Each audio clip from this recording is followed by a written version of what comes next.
Hello, good morning, good afternoon, good evening. Thank you for joining us from around the world, from United States, from Europe, from Middle East, from India. Uh, there are people in, hi, everybody. It's wonderful to see everybody. Thank you for joining us from around the world. We have people from 18 different countries on joining us, and it's fantastic to see all of you. The Gig Work Summit keeps rolling on with amazing sessions. We have saved the best for the middle, which is middle of the section, past, present, and future of gig work. I have four amazing entrepreneurs online with me. I'm fortunate to have all of them. I'm gonna let them all introduce themselves one by one. The Executive Roundtable will really focus on what are the key business challenges in the gig work community as these four entrepreneurs see it. And then what are the technical solutions that they're looking at, and best practices and lessons learned. So that's the focus for the Executive Roundtable. Welcome, I'm Chief Marketing Officer for Hypertrack, Gaurav Deshpande.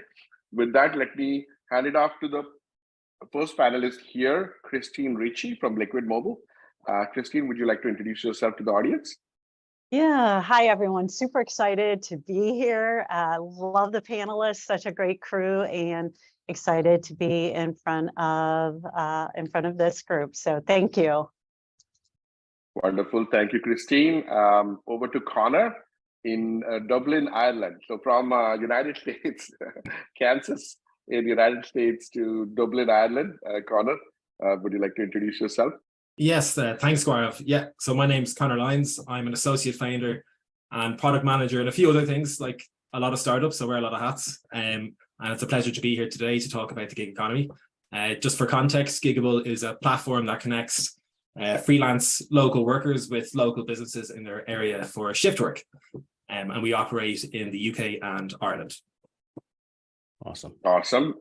Your platform is amazing. I've used it in Dublin, loved it. Thank you, Connor. Over to Akshay from Traba, CTO and co-founder, to introduce himself. Hey everyone, I'm Akshay. I'm the co-founder and CTO here at Traba. We are a gig staffing platform for the light industrial workspace, so manufacturing, distribution, production, warehousing roles. And I'm calling in from New York. It's an amazing week. We were just talking about the weather here. It's been fantastic. So, but excited to be here today and chat with you all. Wonderful. From Akshay in New York, over to Mike Zal. Are you today in Arizona, in your home state, Mike? Would you like to introduce yourself and Yellowbird? Well, thank you. Thank you so much for having me on. So I'm the founder of Yellowbird. We are a professional gig economy platform focused on environmental health, safety, and risk. And our secret sauce is understanding how to do the decoder ring around professional services on demand. Awesome. Thank you and welcome, panelists. Christine, you didn't get a chance to introduce Liquid Mobile. Do you want to talk a little bit about what Liquid Mobile does, and then we'll get into the conversation? You bet. So Liquid Mobile, we are a healthcare organization, direct to consumer, meaning we have a very large team of nurses, nurse practitioners, physicians that we send to the consumer. So basically always have a nurse on your doorstep within 2 hours, or you can access any one of our facilities and get immediate service. Awesome. First question over to you guys. All four of you are entrepreneurs. You're scaling up your startups.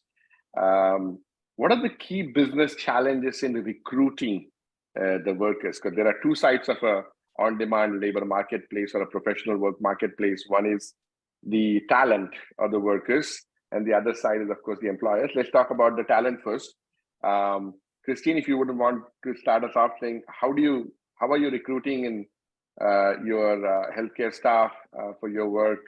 And then we'll go to Connor next with restaurant delivery and security workers. Akshay next with warehouse and manufacturing workers, and lastly with Mike for the OSHA and other types of security staff. Christine, over to you. Healthcare staff. Yeah. How are you recruiting?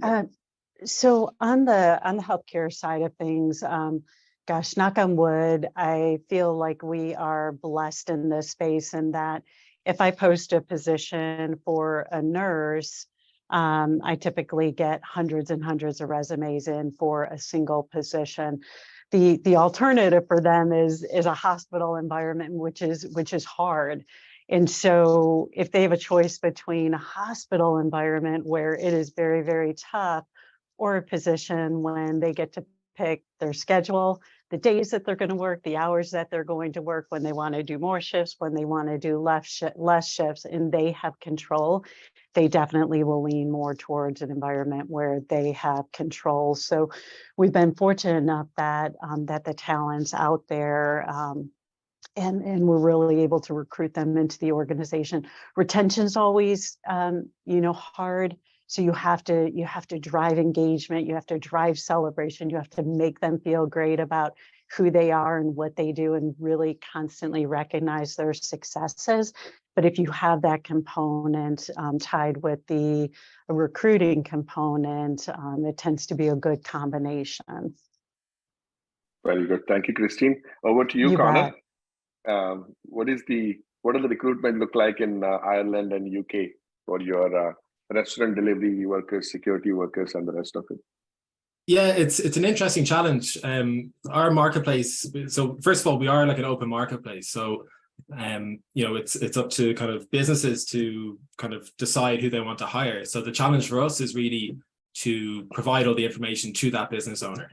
So we have, like, I was only talking with our COO today about improving reliability and trust in the people that you're kind of hiring, because the kind of nature of the gig economy, I suppose, is it's very transient. You might have some workers 1 week, and then you want to be able to replace them with equally skilled, equally qualified workers the next week. And that's a challenge. And, everyone has a very wide depth of experience in different industries when they join our platform. Like, we have people who've worked in all sorts of different industries. So we focus in kind of hospitality staffing, delivery, food delivery, logistics, and security as well. And for security, it's a little bit easier because there are kind of certain licenses and requirements that we need. So we built them into our platform so that if you're hiring a security worker in Ireland, you can check against a government database to check their IDs and different things. So we can give that kind of level of guarantee to the people hiring workers. It's a bit more subjective, obviously, in hospitality, where skills are kind of, a bit more varied. So what we do is we try and communicate in their profiles their level of experience and their ratings from other businesses on the platform, and using metrics like that to kind of give confidence to the businesses using the gig economy, because it is a big challenge trying to substitute people week in, week out. So you have to try and ensure there's a good, consistent source of skilled workers who can do those jobs. Awesome. Over to you, Akshay. For light industrial, for warehouse workers, for manufacturing workers, how do you handle that? Yeah, I think the biggest and most important things, I'd break it down maybe into 3 different areas. Like, one is transparency in what the opportunity is, what type of work is available, what the work environment looks like. Giving that sort of transparency is super important. It helps workers feel more comfortable coming on the platform that they're going to take a new job and it's actually going to work out for them. And so that's super important. And I think that then leads into the second part, which I would say is really amazing customer support, right? Like, we pride ourselves on an amazing customer experience for both our business customers and our workers. On the worker side, the customer support is super important. That actually drives referrals among workers, and that's been like a huge source of a lot of workers joining our platform. We found that workers are connected to each other within a given market. There's going to be like WhatsApp groups and Facebook groups. They're sharing work opportunities with each other, as well as like intel about businesses they worked with and gig platforms. And so making sure that our reputation is stellar among that group is super important for us to get additional workers on the platform. I think the last piece that I would point to is around meritocracy. So having the ability for workers to see that their performance, the quality of their work actually does translate to benefits for them. They're able to get access to higher paying roles with the same company or with other companies. They're able to build their their reputation and their skill set within the app and get access to other roles over time. That obviously creates a virtuous feedback cycle, and so that's also very important.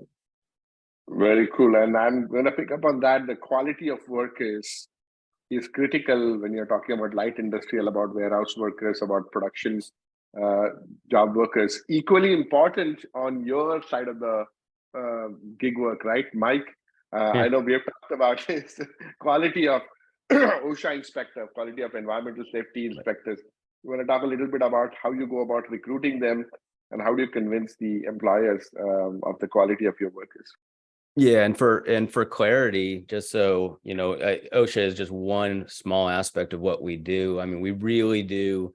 I mean, if you think of risk and loss control, you're doing in human safety of all different sorts, whether it be even property itself. So that being said, our model is very different than everybody else on those panels. And so we are a gig economy platform. We do have a lot of logistical aspects. The power of the Hypertrack application and the power of the Yellowbird application has been so good. One of the things for us is actually the imperative of understanding the backgrounds of these individuals, because they all have alphabet soup after their names. There's an ASP or a CSP or an MSHA, or I mean, there's 380 different acronyms that we need to understand and what they mean. The good news is getting back to your question, how we recruit, why we recruit, where we recruit comes down to two things. One, what our customers need. So if somebody says, I need a fire assessment at 5,000 buildings that we own across the United States, and we need an army of people to show up in the next 30 days, it's great for the gig economy to execute that if you know how to find the fire inspectors and if you know what qualifications and you've validated those and you can go through that. So what we do is we align ourselves with some of the greatest organizations in the country for this space. So National Safety Council, the American Society of Safety Professionals, even the Fire Association and retired firemen, those types of things. And then we structure deals with those programs to give the professionals an incentive to come to us. And the good news is that most of our pay is quite a bit higher than the traditional gig economy, as you can imagine. And so they can do one or two jobs, a quarter and do quite well. So we use the association path primarily, but also the LinkedIn's and traditional outreach as well. Wonderful. Thank you for that, guys. Next question really is about when you found the workers, you've onboarded them. What's the process that you all go through to assign the jobs? You know, some of you, all of you have worker apps. You present those, but I'm just trying to understand for the sake of the audience here, what is the process of finding? So maybe I'll start with you, Mike, this time, then we'll go to Connor and others. Yeah. Happy to do it. The most difficult part of the whole process that we deal with is the industry subjectivity or uniqueness of the assignment. So it starts actually with the customer assignment, where we walk them through a job create or a program create process, where we have defined for them or help them define what they need, because a lot of folks don't even know what they need. And so that's the most difficult part. We've mapped to our network of professionals that have been vetted and onboarded and insured and all that good stuff. When somebody selects to go through, and I'll be arbitrary for a moment and just say they need a forklift training at a specific industrial facility for 30 forklift drivers in 2 different languages. All right, so we need somebody who speaks either both of those languages, or we need 2 people. So we basically use, I hate to use the term because everybody in this world is using AI, but we match using that decoder ring, and we have precast that. We send out an invite via SMS as well as on the app to the 10, 20, 50 people that are appropriate to match that. Go by geography, go by availability, go by a bunch of other things. They accept that job, and then we coordinate the scheduling and they execute. The good news is most of these things are not as urgent as some of yours, where somebody actually needs something right now, no matter what. Like, we can schedule out a week or 2 and it's not a big deal. So that is a shift in our world. So I'm gonna with that, from something that's very, very specific skill set wise and not as time sensitive, I'm gonna move to time sensitive part, which is Christine's part, Yes. and Connor's part, and Akshay's part. So I'll start with Akshay first, and then we'll go to Christine and then Connor. Akshay, how do you assign the shifts to workers, or how do you present the jobs to workers right now? What does that flow look like for Traba? Yeah, so it's an open marketplace. We have workers within a given, location or geography able to see the shifts that are available in that area. What we do is actually present it to people based on recommendations. We've kind of built out a system where we can see like who has the best skill set appropriate for a given job, if they've had a history with that business or with that role before, and we can present it to those folks, to be able to sign up for those roles before it goes out to like the larger pool. We've also built the ability for businesses that they do have a specific roster or individuals that they've worked with before that they'd like to invite to the shift ahead of the larger pool. They're able to do that. Obviously, it's still flexible for workers to decide whether if they are available and they want to pick up the role or not. So that's the primary the first step.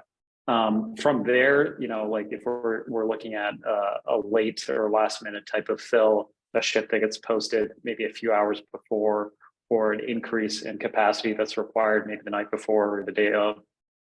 In that case, we basically use a combination of location tracking using Hypertrack's APIs there, schedule preferences for workers, as well as an available now toggle in the worker app where workers can indicate, I'm available today to work or I'm available tomorrow. And that helps us understand, in a given location, like who's actually available and ready to work today. And then we can look at that plus a combination of that work history and skills profile to determine, these folks should be reached out to first to get access to the role. And so that's kind of a combination of how those two things we look at. Awesome. From light industrial, which is warehouse workers and manufacturing workers, over to Christine in healthcare. How does the assignment process look like for you, for nurses and other healthcare staff for picking up shifts and jobs? So very similar as far as understanding the need, aligning the skills, the certification, proximity. So who's in closest proximity, because we're working with a window of 2 hours or less being that they are going to actually come through the door. The only thing that's different is we assign.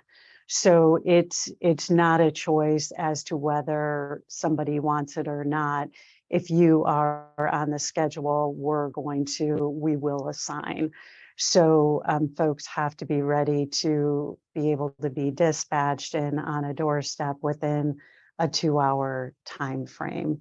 So that's really the only thing that's variable. And we also try to balance out number of assignments. So someone may be a little bit closer, but if they've already had 5 jobs and another nurse has only had 2 jobs, we may actually send that person over proximity as long as they're staying within that window, just so we can fill up their bucket and make it worth their time as well.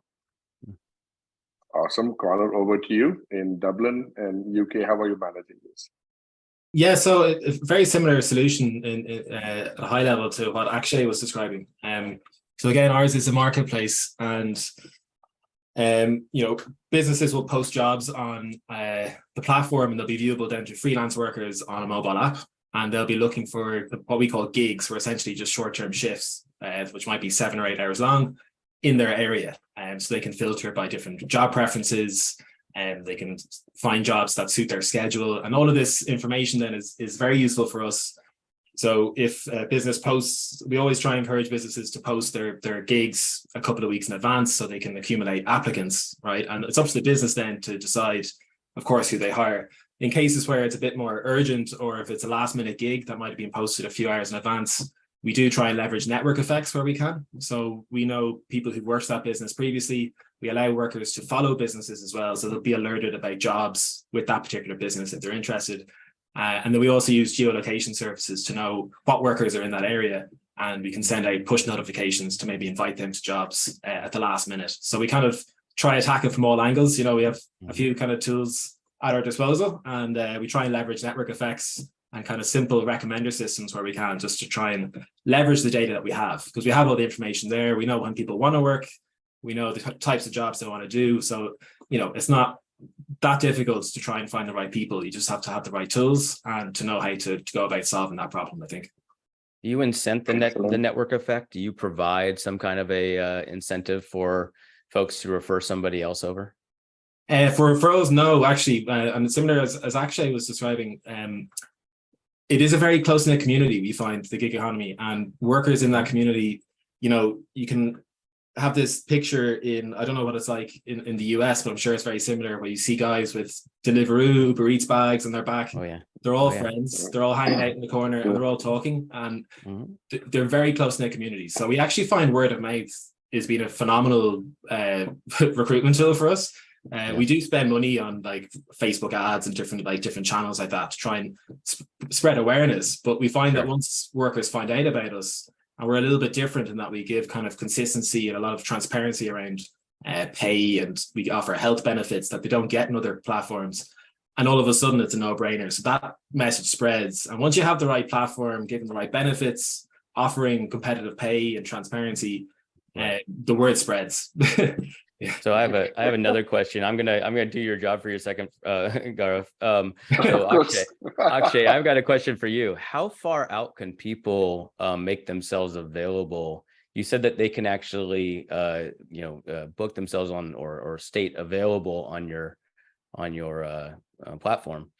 I've been contemplating this for ours and for long durations, to available, not available, have that dynamic involvement. I'm curious on how yours is functioning.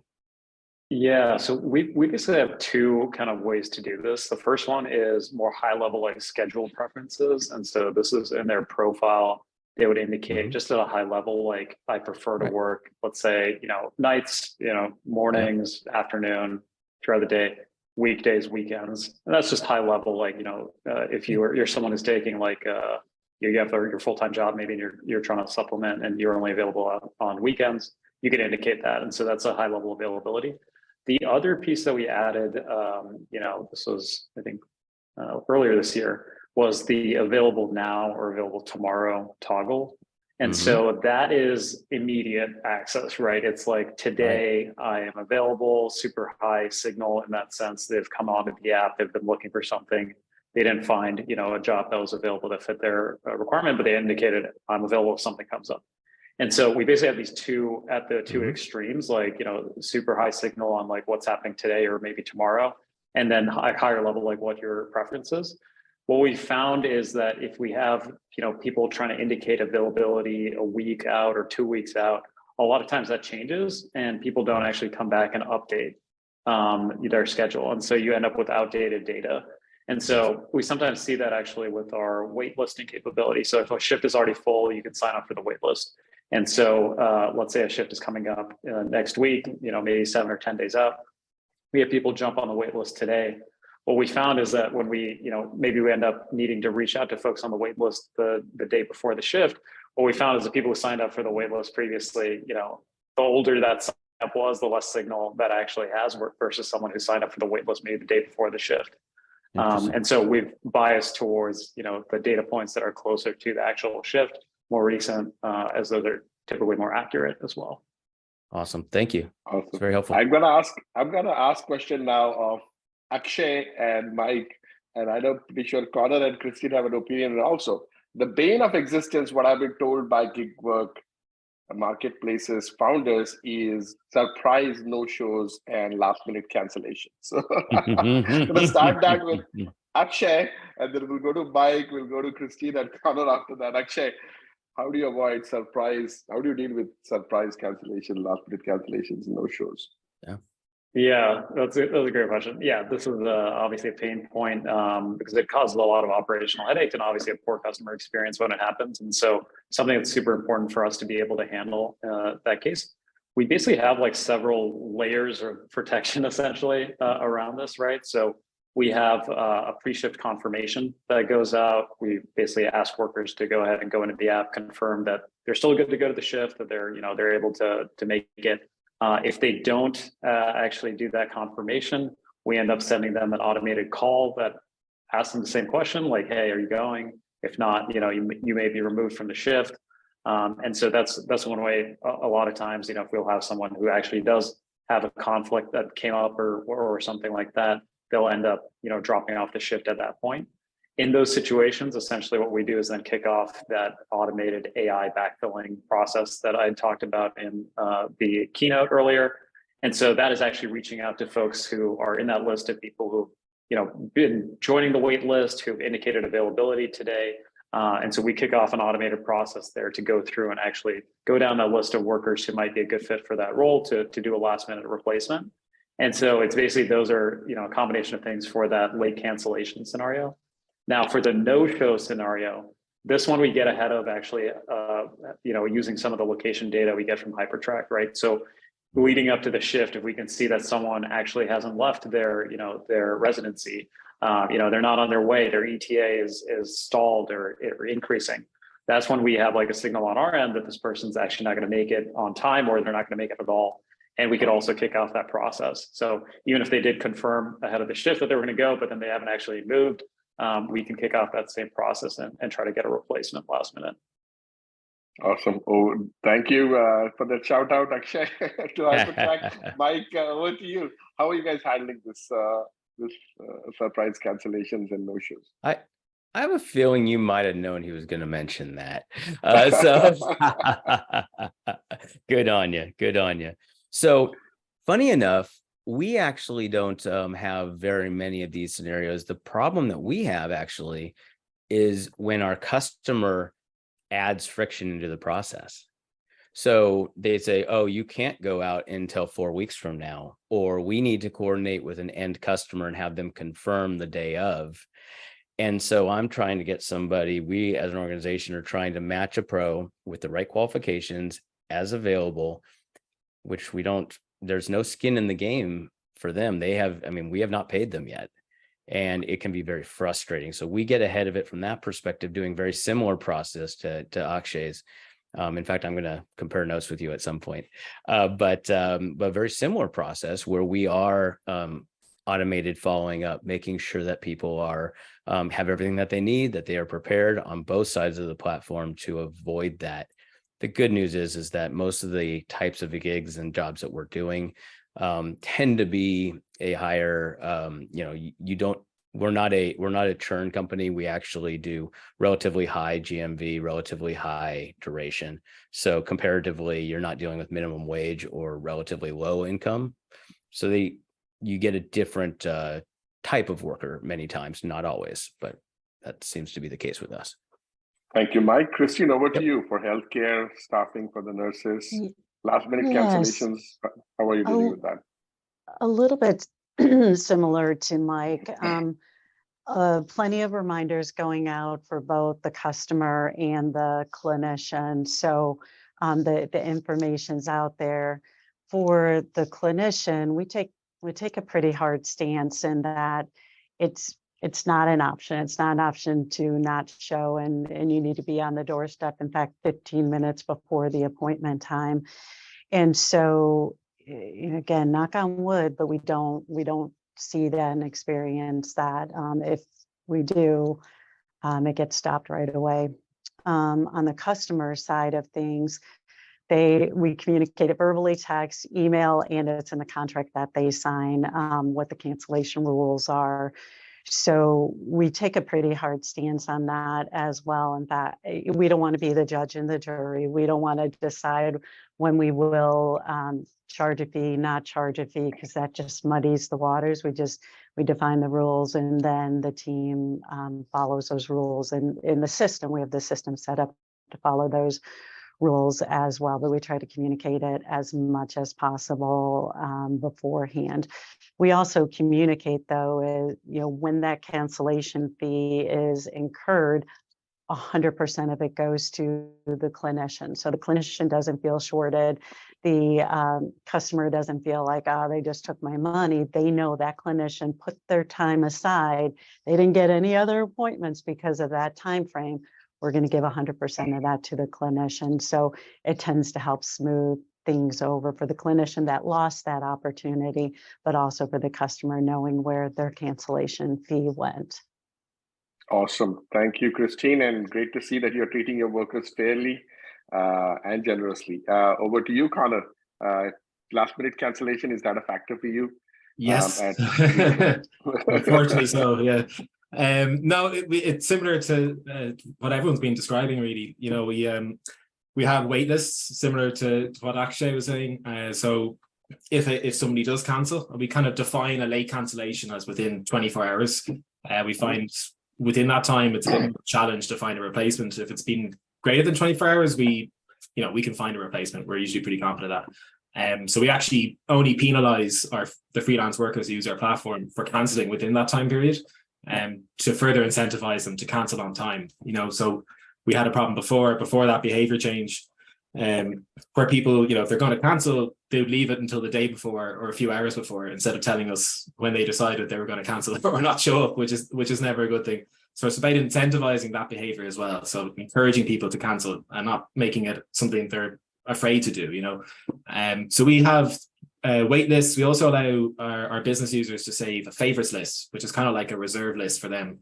So if somebody does cancel, we'll automatically invite all these people. They've a lot of control. They choose what settings they want to have on the platform, but ultimately we can automate sending out push notifications to people at the last minute. Doesn't always work. Like for some reason, for some examples, we do delivery work for bakeries, for example, and they might have an order being collected at 6 a.m. to go out to their clients or customers.